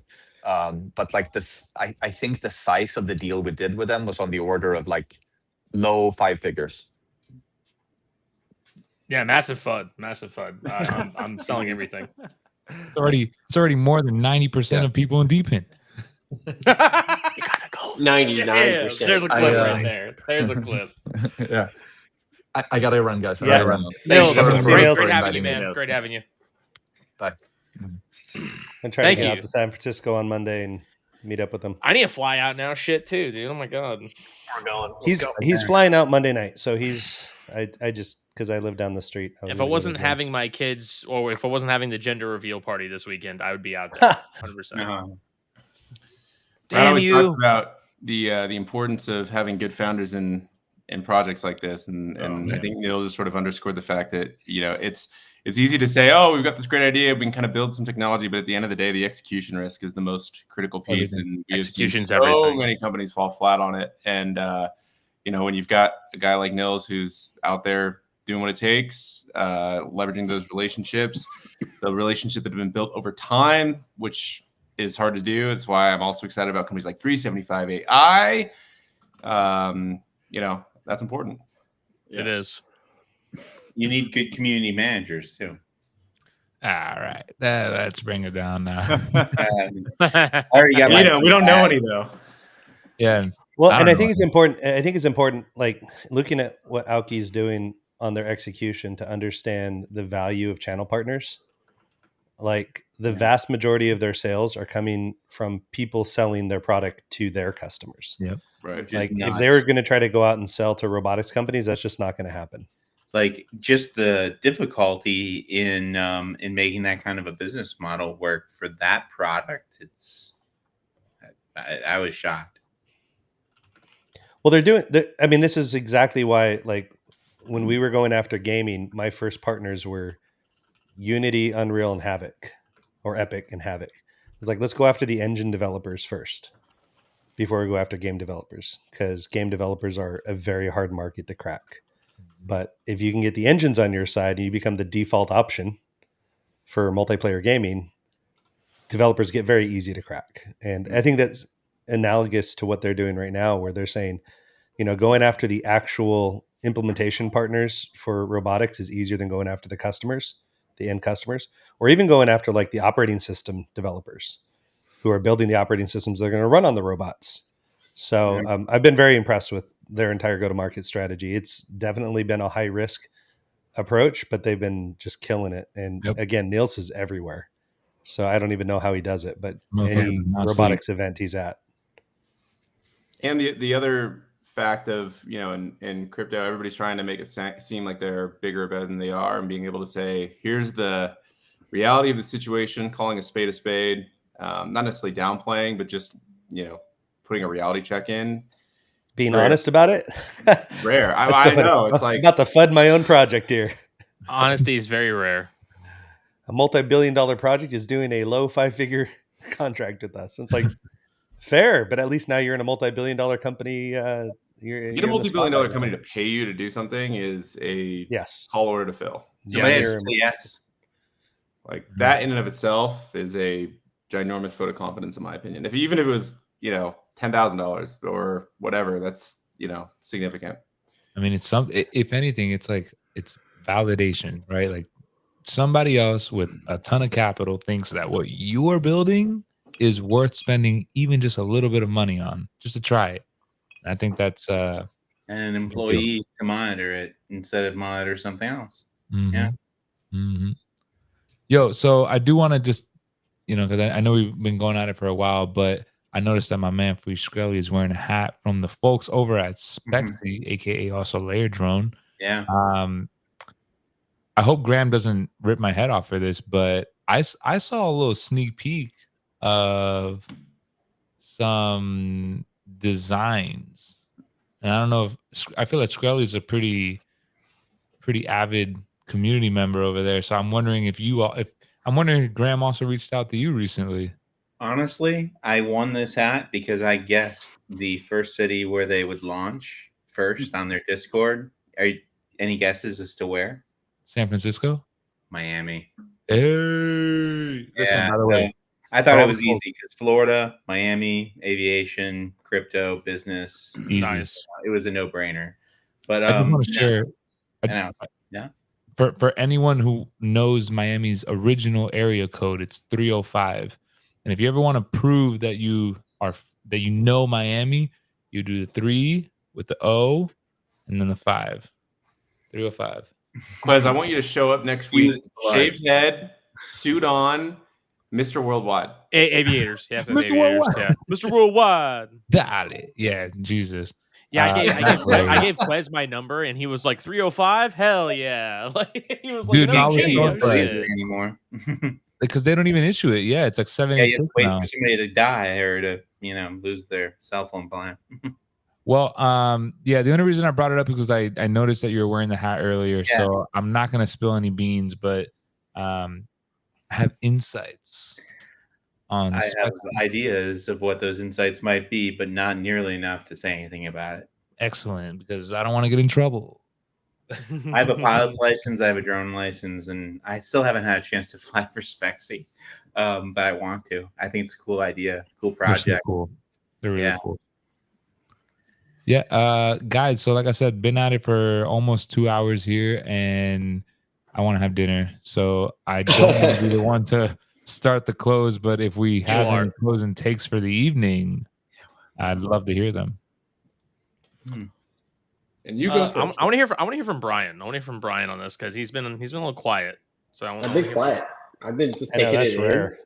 Yeah, it's rare. I'll just do the announcement. This is the first stream for my house. My renovation is done as of tomorrow. So from the fire. So I'm excited. I got my internet installed today, so I'm really glad to have really freaking fast internet again. What part of the country are you from? I'm in Fort Worth, Texas. Okay, cool. So, I was born in Texas. It's a great place, man. Yeah. So Boo, Tyler was here. Florida's better. Boo. I live in Florida. I was born in Texas. Hell yeah. There we go. Florida's nice, but anyway, It's yeah. different. The market sucks. Just keep accumulating, guys. It'll be fine in the end. Hold that bag. Keep watching projects because we're watching some projects flounder a little bit right now, and that's okay. That's what's going to happen in a week. It's going to rip your face off once things turn. It always does because everyone just gets so pessimistic. It can't get any worse. And then just one more buyer than seller. Boom. And like I've seen this happen. I've been doing crypto stuff for 12, 13 years now. It's so predictable, but you never feel it when it's happening. Like you still hold on to the it's over until It's so over. Old, you know. Oh. Everyone gets so quiet when the market's down too. It's like Yeah. the markets are hot. Everyone's like, "Oh, doing It's great." honestly kind of nice, dude. Yeah, like it is the TL peaceful. calms down a little bit. Like you still have the fake news people that like Brad is like going after personally, and I love it. But besides them, like it's way quieter. Yeah. Oh, and you get people calling people out for stuff because the market's weak. Nobody cares about stuff when the market's great because the money's flowing. Market's weak and people start calling other projects out for stuff. It's great. So There we go. And Look, then look Robert says, for what's "Congrats, Brian." wrong. Yeah. thanks, Robert. Hey, shout out to Rob, man. You buy quite a house in Texas too, so Mhm. I bet it's nice. Brad, any closing takes? Oh man, this has been a fun session, guys. Keep an eye out for Tashi's TGE. Got kid in the house. It's good to have Nils on. No, it's good to get together, everybody. And I echo Brian's sentiment, man. I've been stacking up, and Free Skrelly's been around the block more than most of us over here. So yeah, the ups and downs. The ups and downs are always going to be there. Man, and this is the most fear we've seen since 2022. So hopefully it'll move the other direction just as fast. Get greedy once everyone is like, it's over. Like when the last person who's optimistic in, like, let's say this group is like, fuck this, I'm gonna pursue my dream of selling used cars or whatever. Like that's when you know I feel that attacked. it is time to flip. I feel attacked. Oh no, we got somebody. I'm just kidding. We're all I've just watched used too car many, salesmen that just took up deep in. You find out all of us are used car salesmen. Yeah. No, I watched too much Scuff Realtor, I think. If you know what that is, but Yeah, I'm going back to my day job of selling used BMWs to retired men. It's gonna be great. I don't know if any of you are serious or not, but sorry. Tyler, closing thoughts. Oh man, I mean, I feel like this is the best time to look for founders that are executing, like not founders that are making excuses or they're constantly just not delivering. This is really the time where the execution piece is critical because as you're surviving through what some are calling a bear, what may be a bear, that's when all of those dividends will be able to be cashed in upon. So.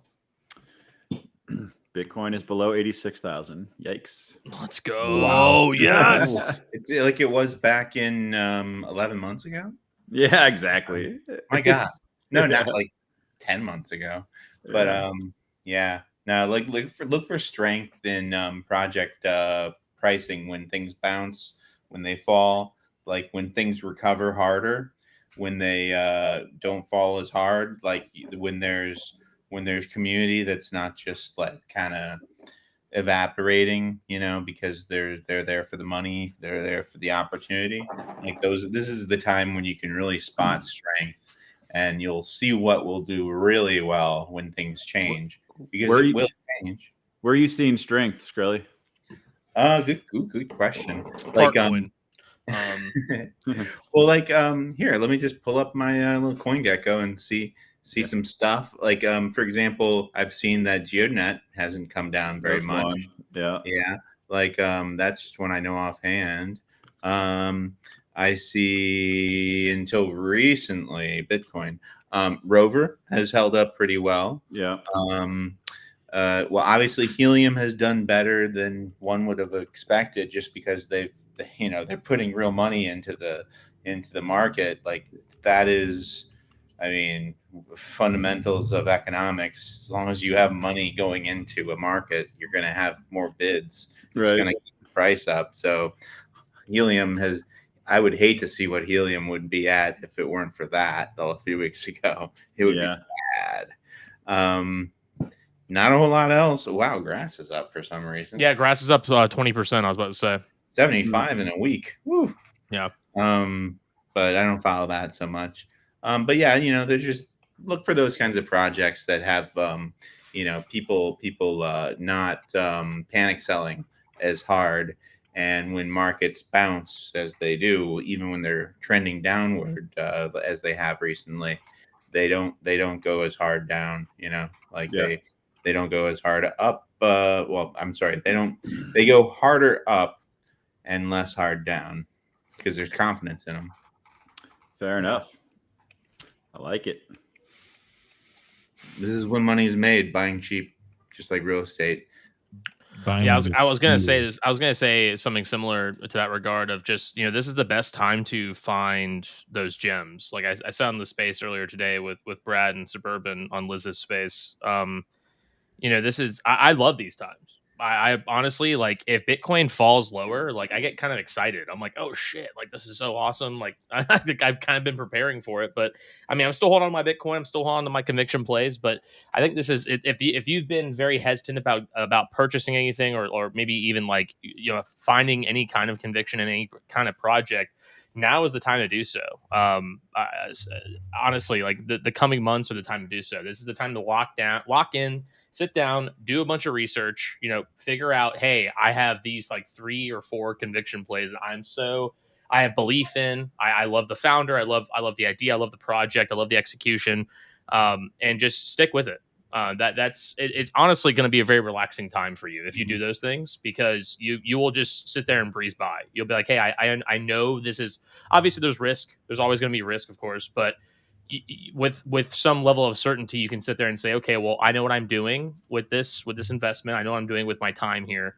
And I believe in this thing. And if it falls through, so be it. But like, if it doesn't, like, and I don't think it will, then I can just sit down, relax, enjoy my life, have fun with my friends, family, sit down, do more research if I need to. But overall, I think it's going to be a really good time for a lot of people that are doing those things. And reminder, exactly 2 years ago, as of this week, was the just rip upwards out of nowhere. Everyone was so pessimistic about Helium Mobile right about now. 2 years ago, almost to the day, like it was starting in late November. All of a sudden, like the fact that I had been playing with this stuff and learned it and started deploying like big time in December, man, it changed my life. 6 figures in a few months. Like, this is the time to be learning projects, Yeah. Mm-hmm. Yep. I would say that was a good Christmas that year. It was, man. I just bought Nosana at like a 2 million market cap, and that thing went absolutely bananas, dude. It was like right around November, like first week in November, I want to say. And that thing over the next 6 months did, I think, a 350x. Like that's the stuff that you can only find that type of stuff in bear markets, though. You can't find that when the markets are up. Yep. Yeah, so guess which month in the year I was deploying a lot with my Tesla energy usage. Bro said money is not real anymore. January of 2024 was a very big deployment year. I would love to get Ken's take before we ride out too, if that's all right, Quest. Say it again. So I would love to get Ken's take too. Like yeah, Ken's 100%. I was about to take it over to Ken right now. Cool. Oh, is that what we're doing? Yeah. Yes, Ken. All I know is I got in on Bitcoin a bunch before it hit 1,000, and then when it hit like 8,000, I sold the chunk. I hedged a little bit, and I thought it's never going to go above that. It'll never go above 10,000. And when it hit 20, I sold another chunk, and I'm like, it's never going to hit 50. So I'm still up on my Bitcoin right now too at 89,000, 87,000, 86,000, whatever it's at right now. I'm still up on all my Bitcoin, so I'm Don't quite let happy. price anchoring discourage anyone, though, because it's going to sound like that in 10 or 20 years, most likely. Yeah. No. So like we are in the $1,000 times 20 years. Yes. Yeah, exactly. No, it's good. I'm okay with bear markets, and I'm just like ABE, always be executing. Yep. Good business fundamentals will carry us through. And actually, the more I think about it, now's a great time to launch a token based project, because on chain yet, but well, no, here's my point is like if there, well, I don't mind putting it on change. For us, it's all about the business fundamentals, right? It's the token part is a security part and potential additional fundraising if that comes in. But really the business is what we're doing here. We're just really executing right now. We've got some good seed round funding that we're running off of. So, and lots of crazy great partnerships. So I think that's really the difference between DeepIn and almost every other type of project in the crypto space. That's what I'm really excited about for us. Any project that is just executing is starting to see some success. And when the market's down, there's not a lot of competition for quote unquote good projects. So those of us that are executing, that are really pushing the needle on success on the execution side, are getting a lot of attention we wouldn't have gotten during a bull market. Yeah. So maybe the token itself is going to struggle on the launch, but everybody's struggling right now. But then it's all upside from there, right? Exactly right. Yep. I think it's a great take. I There's don't still have. stuff to get excited about. There really is. What's that? I said there's still stuff to get excited about. Oh, like I could talk for a while if well, it would just turn to my blog and everyone would tune out. But a lot of things that I'm like trying and researching and trying to combine ideas to make something bigger, and it's just fun tinkering with this stuff. I love DeepIn. I love the opportunity and the novelty and the the quick nature of it. It's so awesome. Like get deep into it, and when it's not that profitable, when you're making 12 cents for proof of coverage on helium when you're used to making $3 a day, and get really good at whatever else things are coming along, and just go at it, because once you learn how these things fit together, when it turns into a bull market again, it's your time to shine. Amen. Yep. Only other thing I'll add there is that because I don't have a ton to add, is just simply, this is the opportunity of a lifetime, not just from a financial perspective, but even from an emerging technologies perspective. I genuinely believe even if you have, like, for example, just in the case of Aoki, no robotics history whatsoever, but it interests you, like, you can learn everything you possibly need to as a deployer, and then make your way into the space just from this perspective of DeepIn. And I don't know if there's ever been an opportunity like this in history, in human history. So I would lean in, like worst case is, instead of putting on the McDonald's hat, you're putting on a 9-to-5 hat, paying 6 figures if you learn this stuff. That's right. Yeah, exactly. Right. Also, just join the communities too. Like, if you want to learn more, just join the Discords. It's free, and you can and Aoki. Like, speaking of Aoki, they have a community update every single week. Nils gets on there, and we all shoot the shit, but he gives us crazy updates where he's like, oh yeah, this last week we did this, and it's like, what the fuck? Like, this guy's cooking. Yep. So yeah, it's I'm great. going to try to copy him going forward. That's a good idea, just to keep the community involved. William, you helped me with this last week. We had our technical issues too. Yeah, Ken's update was amazing too. Like, I mean, join these Discords, guys. Join Tashi Discord.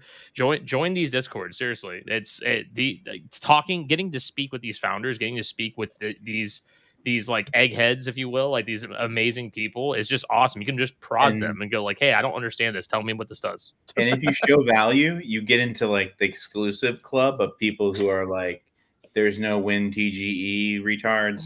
There's no like, how do I scam this project to make 12 cents so I can buy a churro at the, market or whatever. Like, you meet the people who are passionate about it and interested and are eager to share what their thoughts are, and it becomes just like a hive mind of brilliant people and good people to like, bounce ideas off of. I will double down on that and say most of what you get from joining a community and truly participating, like leaning into your curiosity, is that you find other people that are just like that, and then those become the important people. Maybe like whatever. Everyone's human, but in a year or 2 years from now, when those important people that were once just curious individuals asking questions, wanting to learn, and starting to build things, when that kind of levels up and scales, you are the friend that was connected in all of those groups. And when one of them spins off a startup, using the real world data that they capture from 375, and they're building it on top of Tashi, and they're like suddenly you have a network of people that can get you in places, and all of that just from being a little bit curious. Sounds like a decent trade to me. And provide value, man. Like I'm glad I messed with how efficient it was to use a iPhone versus Android with 375. I think that's what got me into the club originally of the nerds. Yeah, because I remember that. I remember you were doing you shared your test between your iOS and your Android scans, and I was like, all right, cool. Someone that gives a fuck. Great. Like I did it because I was interested. I didn't care about the 12 cents, I know. I know, like that's what makes you so great, man. So really grateful that you're part of the community. Big glad that you're part of creating that community. Like there's a lot of good people out there, including everyone on here, including people who are just watching their basement. Like connect with them. Oh, yeah. 100%. Connection is key. Well, that seems to be the right note to send it off. I was gonna say, now that Quez has his keyboard out, I feel like we need a proper send-off, Quez. You got to do it for old time's sake. Yes. Give us the goods. Like a music rollout? The way you do it, brother. Yeah, every time. Come on. Quez, take us away. Damn, I wasn't. Damn it. You guys are putting me on the spot. I didn't have music prepared. But that's all right because... control you guys. Oh, man. Here, I got you. I want to be invited back. I won't do this. This is MF Doom from Mad Villain. Mad Villain, one of the greatest hip hop albums ever of all time. Talk to me, come on. How Doom hold heat and preach non-violence. He about to start speech, come on, silence. On one starry night, I saw the light. Heard a voice that sounded like Barry White, said, sure, you're right. Don't let me find out who tried to bite. They better off going to fly a kite in a firefight during Ladies and gentlemen, this has been the happy hour. We appreciate y'all coming out, being a part of the magic. Do me a favor, make sure you follow everybody on the stage. And then also join our communities. This is the time to build. Join us, be a part of the magic. Full port, everything in deep end. That's not financial advice, it's just a recommendation. That's all I'm saying. Will, man, take me out of here. Thank you guys so much. Next week is Thanksgiving, so enjoy your Thanksgivings. I don't believe we'll be live that day, but just stay tuned. We'll give you guys all the updates you need. Thank you so much for tuning in. We'll catch you guys next time. Enjoy your weekend. Enjoy your holidays. We love you. Peace out.